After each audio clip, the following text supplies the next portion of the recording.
Nicolas Dupont-Aignan, bonjour. Bonjour. Alors, le MEDEF s'est associé à un collectif d'une quinzaine d'associations, organisations leaders en France dans l'écosystème entrepreneurial.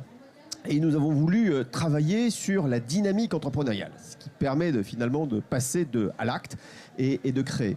Ces 9 mesures, vous en avez pris connaissance, elles sont là pour favoriser ce terreau. Est-ce que, si vous êtes président de la République, vous pouvez vous engager à les reprendre, ou quelles sont les mesures qui, aujourd'hui, retiennent le plus votre attention? Elles sont très bonnes. Il y en a une que je nuancerai sur la reprise d'activité, mais dans l'ensemble, je les trouve excellentes.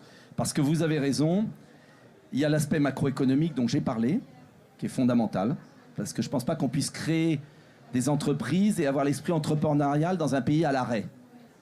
C'est comme la bicyclette. Il faut que ça démarre. Et c'était la force des 30 Glorieuses en France, et on a perdu ça. Mais vous avez raison, s'il n'y a pas la volonté et la possibilité de créer, on ne peut rien faire. Et moi, ce qui me désole le plus, c'est de voir des jeunes Français partir à Singapour, à Londres ou ailleurs pour créer. Donc, je suis d'accord avec l'ensemble. J'aime beaucoup la proposition sur le SIRET, le numéro de SIRET pour chaque jeune de 16 ans. Alors peut-être la rappeler. Oui. À 16 ans, l'administration envoie un numéro de SIRET et le jeune a 2 ans pour l'activer. S'il ne l'active pas, eh bien, elle s'annule. Et s'il l'active, eh bien, tombe un régime qui est le régime du travailleur indépendant qui lui permet de pouvoir commencer sa dynamique entrepreneuriale. C'est fondamental. Je suis très attaché aussi à l'apprentissage.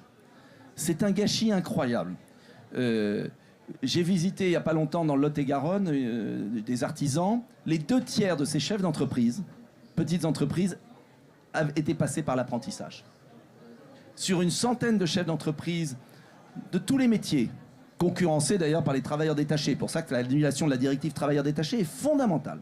Ils avaient été tous chefs d'entreprise, les 2 tiers, en étant apprentis. Donc la transmission d'entreprise, je propose d'ailleurs de changer la fiscalité sur la transmission d'entreprise, c'est vital. Parce qu'on parle de créer des entreprises, mais il y en a qui meurent tous les jours parce qu'il n'y a pas de successeur.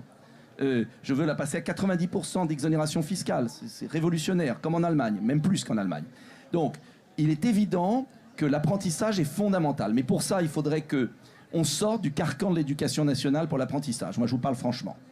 Et je propose que les chambres des métiers, chambres de commerce, organisent une année, à la place de la 3e, de découverte des métiers. Mais au lieu de se faire dans les lycées professionnels, on les ferait dans les chambres des métiers. Et le jeune, qui en 4e ne sait pas trop ce qu'il fait, aurait une année pour découvrir des métiers différents. Parce qu'aujourd'hui, on lui demande de s'engager dans une voie. Mais il ne sait pas s'il va être couvreur, s'il va être charpentier, s'il va être cuisinier. Et c'est trop dur pour un jeune. Donc, la révolution de l'apprentissage, c'est changer les mentalités à l'école. C'est arrêter le monopole des lycées professionnels, où on a bureaucratisé l'apprentissage. Et les mesures que vous proposez sont excellentes. Donc, pour moi, il faut 1 million d'apprentis en France. On est à 400 000 et ça a baissé depuis l'arrivée des socialistes. D'ailleurs, il faudra demander tout à l'heure à M. Macron, qui se dit si pro-entreprise, comment il a accepté de casser l'apprentissage en France. Parce que les impostures, il y en a un peu marre. Une mesure qui est de favoriser l'accompagnement des entrepreneurs. On sait qu'aujourd'hui, un entrepreneur qui est accompagné par un réseau, il a 7 fois plus de chances de survie à 5 ans. Est-ce qu'à côté de ça, on peut lui donner une baisse de charge pour pouvoir mieux recruter dans sa première année? Ce que j'aime bien dans vos mesures, au début, je me suis dit, quand j'ai vu le papier, je me suis dit encore plein de mesures, toujours les mêmes. Eh bien, ce n'est pas les mêmes. Elles sont très pointues. On parlait des grands équilibres macroéconomiques, mais je pense qu'il faut faire un peu comme les médecins chinois de l'acupuncture. C'est-à-dire qu'il y a, et c'est ce que vous faites avec ces mesures, et c'est ça qui est intéressant, il y a 9 mesures, vous touchez à mon avis le bon nerf. Et ce faisant, vous allez irriguer le corps, l'organisme. Et c'est pourquoi je pense que l'accompagnement est très important. J'ai un seul bémol, pas un bémol, une interrogation, c'est vous qui pouvez répondre, parce que, vous savez, le candidat à la présidentielle, il n'est pas omniscient, il n'a pas réponse à tout, on veut faire du candidat à la présidentielle un singe savant. Moi, je ne suis pas un singe savant, je veux avoir des principes, du bon sens. Et la question que je vous pose, c'est que j'ai l'impression qu'il y a quantité de réseaux, de chambres de métiers, de chambres de commerce, de collectivités locales. Et moi, je m'y perds. Je m'y perds dans le maquis des réseaux et je m'y perds dans le maquis des réglementations. En tout cas, comme président de la République, je n'ai qu'un objectif, simplifier les réglementations. C'est du délire.